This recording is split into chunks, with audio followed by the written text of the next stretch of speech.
चला तर मंडळी, अशा कुडकुडत्या थंडीमध्ये इडलीचं पीठ काही भिजत नाही आणि त्यामुळे इडली, डोसे, आप्पे काहीच खायला भेटत नाही. अशा वेळेस ही रेसिपी तुम्ही नक्की ट्राय करू शकता. सकाळच्या घाई गडबडीत फक्त 10 मिनिटात तयार होणारा हा नाश्ता अगदी परफेक्ट असा ऑप्शन आहे आपल्या इडली डोस्यासाठी.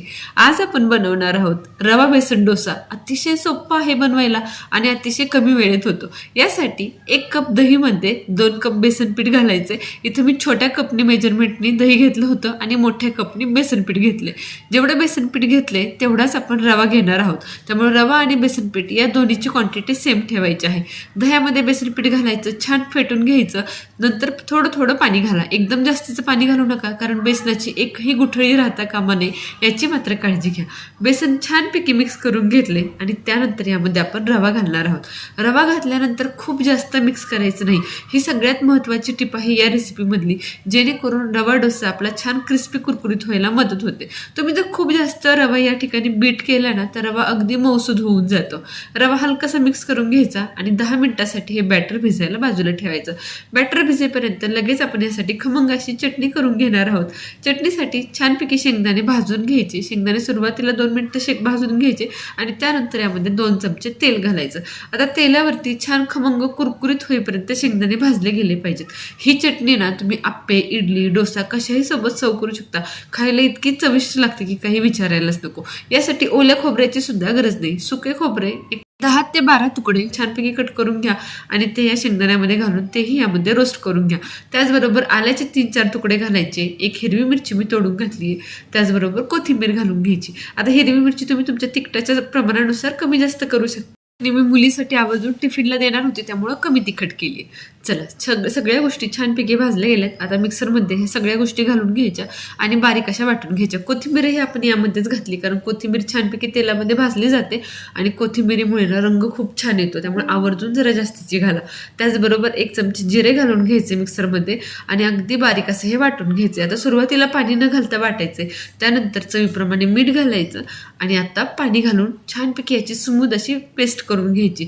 हवा असेल तर या ठिकाणी तुम्ही पाण्याबरोबर 2 चमचे दही सुद्धा घालू शकता. त्यामुळे सुद्धा कन्सिस्टन्सी छान येते आणि चवही छान येते.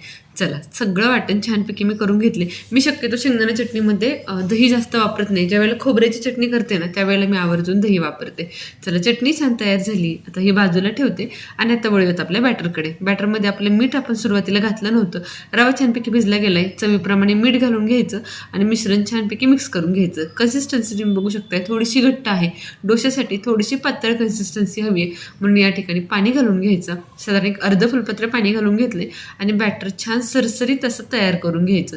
खूप घट्टही नको आणि खूप पातळही नको. तुम्हाला याच पिठापासून जर इडल्या बनवायच्या असतील ना, तर याच ठिकाणी तुम्ही अर्धा चमचा इनो घालू शकता आणि लगेच तुम्ही या पिठापासून इडलीसुद्धा बनवू शकता. हे पीठ तुम्ही इडली, डोसे, आप्पे या तिन्हीसाठी आरामात वापरू शकता. चला, आता घेऊया डोसे काढायला. तवा छानपैकी गरम करून घ्यायचा.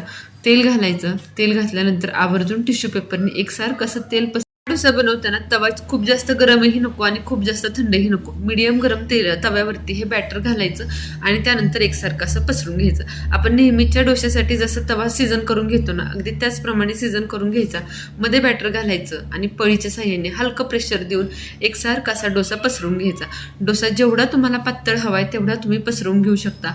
जेवढा डोसा तुम्ही पातळ पसरवाल तेवढा तो क्रिस्पी कुरकुरीत असा तयार होतो. चला, डोसा व्यवस्थितपणे पसरवला गेला की वरून परत एकदा तेल भुरभरायचं. लाल मिरची पावडर आणि त्याचबरोबर सांबार मसाला वरून भुरभरू शकता, त्यामुळे चव छान येते. छानपैकी डोसा गोल्डन ब्राऊन कलर होईपर्यंत, कुरकुरीत होईपर्यंत शेकून घ्यायचा आणि त्यानंतर काढून घ्यायचा. इथं माझा नॉनस्टिकचा तवा आहे, त्यामुळे आरामात डोसे निघतायत.